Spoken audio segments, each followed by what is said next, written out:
जय माता दी। जय मां कामाख्या। कामाख्ये वरदे देवी नीलपर्वतवासिनी त्वं देवी जगत माता योनि मुद्रे नमस्तुते। कामाख्ये काम संपन्ने कामेश्वरी हर प्रिये काम नाम देहि में नित्यम कामेश्वरी नमस्तुते। हम रहस्यमय ज्ञान की दुनिया में जो आत्मा होती है, आज उसके बारे में चर्चा करेंगे।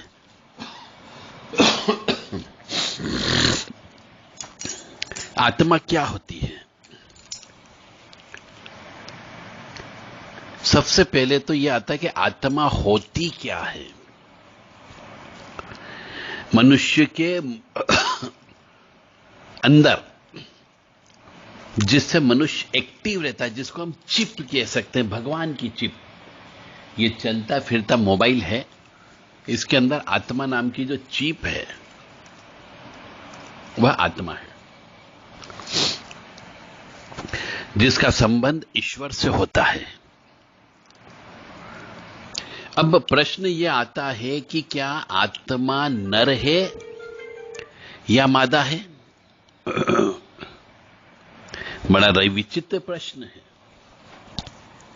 कि आत्मा क्या होती है। तो हमने आपको बता ही दिया कि शरीर के अंदर जो शरीर को गर्म रखने का काम करती है, शरीर को फलने फूलने का काम करती है, वह हो गई आत्मा।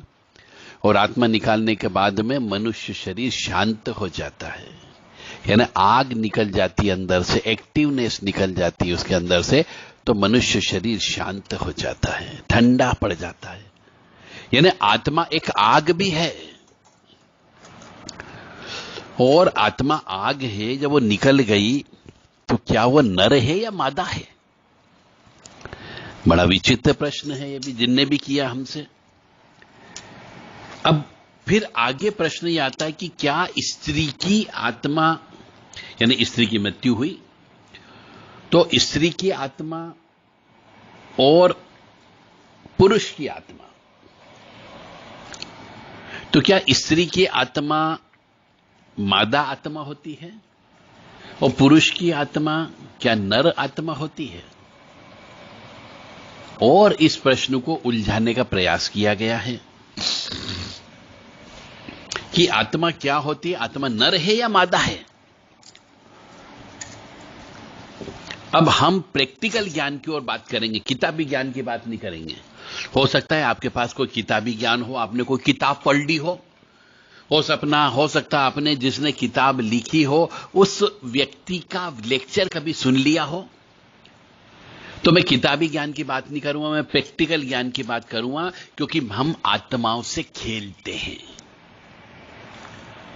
और जब हम आत्माओं से खेलते हैं, आत्माओं से बात करते हैं, तो हमें मालूम है कि नर आत्मा भी होती है और मादा आत्मा भी होती है, क्योंकि नर आत्मा जो है स्त्री के ऊपर चिपक करके उनके साथ संभोग करती है, सहवास करती है, गलत कार्य करती है। और स्त्री की भी आत्मा होती है, मादा आत्मा भी होती है, जो पुरुषों के साथ में रात में आकर के गलत काम करती है। यानी कि यह स्पष्ट है कि आत्मा नर भी होती है, माता भी होती है, यह सत्य है। अब जब कहते हैं कि सब आत्मा तो आग है, अग्नि है, उस परमात्मा का अंश है, बिल्कुल है, तो फिर यह आत्मा को जो अकाल मौत मर जाती है, इन आत्माओं को भूख प्यास की आवश्यकता क्यों पड़ती है? इनको ये सहवास, संभोग, संगम की आवश्यकता क्यों पड़ जाती है? क्योंकि ये तो जवान आत्मा मरी हुई हो, जवान व्यक्ति मरा हुआ होता है। और जब आत्मा नया शरीर धारण करती है तो वो नर के रूप में ही अब उत्पन्न होती है, और फिर मादा के रूप में यदि उत्पन्न होती है तो मादा आत्मा होती है। यह बिल्कुल सत्य है। मतलब एक मादा आत्मा नर नहीं बन सकती और एक नर मादा, नर वाली जो है वो मादा नहीं बन सकती और मादा वाली नर नहीं बन सकती, क्योंकि कईयों की हम पत्रिका में पिछले जन्म का कर्म देखते हैं तो उसके द्वारा उसके पति की हत्या करके आई हुई होती है, तो वो स्त्री के रूप में ही यहां जन्म लेती है। और जिसकी हत्या उसने करी थी पिछले जन्म में, अपने पति की हत्या की थी, पुरुष की हत्या की थी, उसकी आत्मा आज भी उसको परेशान करती है, तड़पाती, उसके पीछे लगी हुई होती है, उसकी जान लेने के लिए परेशान करती रहती है। ये केसेस हम आजकल देखते रहते हैं और आते रहते हैं। इसका मतलब हुआ कि यदि स्त्री की आत्मा थी और वो यदि किसी अपने पति या भाई या पिता की हत्या करके आई है, तो ये मान करके चले वो स्त्री के रूप में ही इस जन्म में पैदा होगी, और हुई है। क्योंकि हमारी कई अदृश्य आत्माओं से बात हुई है, वो यही कहती है कि इसने हमारी हत्या करके आई है ये, इसलिए इस जन्म में हम इसको परेशान करेंगे ही करेंगे, तेरी ताकत हो तो देख ले।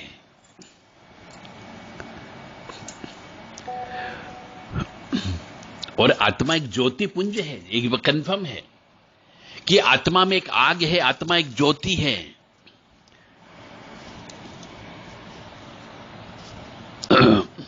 बहुत से लोग कहते हैं कि आत्मलोक में आत्मा का कोई लिंग भेद नहीं है, वह केवल ईश्वर का एक सनातन अंश है। ये सबके अपने अपने मत है, पर मैं प्रैक्टिकल बात कर रहा हूं क्योंकि मैं आत्माओं के साथ में खेलता हूं। फिर लोग बाग कहीं ब्रह्मा जी में चले जाएंगे, सृष्टि की उत्पत्ति के समय में चले जाएंगे, निम्न योनियों में, उच्च योनियों में चले जाएंगे। इसका इससे कोई मतलब नहीं है।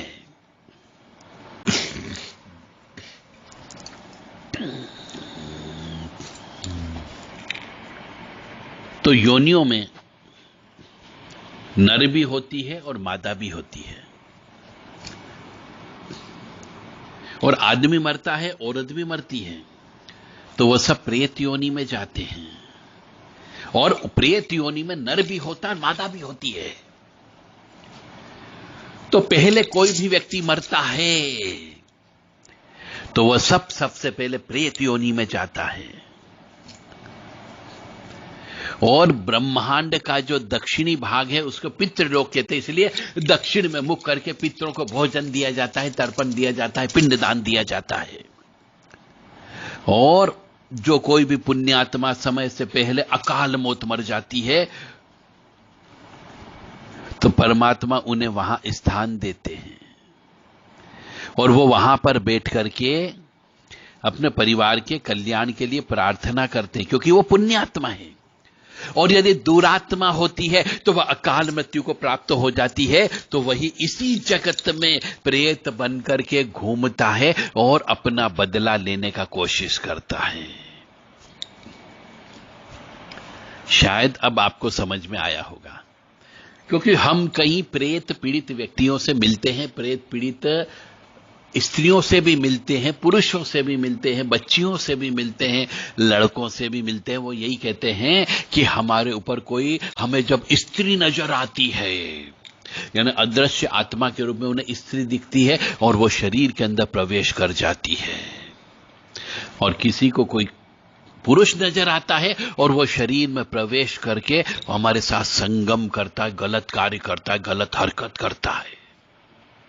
इसका मतलब प्रेत में नर भी होती है और मादा भी होती है। तो यहां पर यह पूर्णतः गलत है कि आत्मा बनने के बाद में वह आत्मा नर होगी कि मादा होगी। यह बिल्कुल कंफर्म है, नर भी होती है, मादा भी होती है, दोनों होते हैं। अब आपको शायद समझ में आ गया होगा, यह लोक मृत्यु लोक है। इस लोक में जो आया है उसको मरना ही मरना है, और अच्छे बुरे कर्मों का फल उसे भोगना ही भोगना पड़ेगा। यहीं पर ही स्वर्ग है, यहीं पर ही नरक है। यदि कोई मनुष्य तंत्र विद्या से बचना चाहता, उन प्रेत आत्माओं से बचना चाहता है, तो अपने साथ में हमेशा 24 आवर्स हरा नींबू रखना चाहिए। नींबू खराब हो जाए तो तुरंत बदल लेना चाहिए, या फिर आपको ऐसा लगता है कि किसी ने कुछ कर दिया है या जादू टोना हो गया है, तो तुरंत वो हरा नींबू जो आपके पास है वो अपने ऊपर से 7 बार उतार करके तिराहे पर जाकर के खड़े में 4 टुकड़े करके चारों 4 दिशा में रवाना कर दे, पीछे मुड़ के नहीं देखे। घर में प्रवेश करने के पहले स्नान कर लें, उसके बाद घर में प्रवेश करें तो आपके ऊपर ऊपरी बाधा, प्रेत बाधा नहीं लग सकती। जय माता दी, जय मां कामाख्या।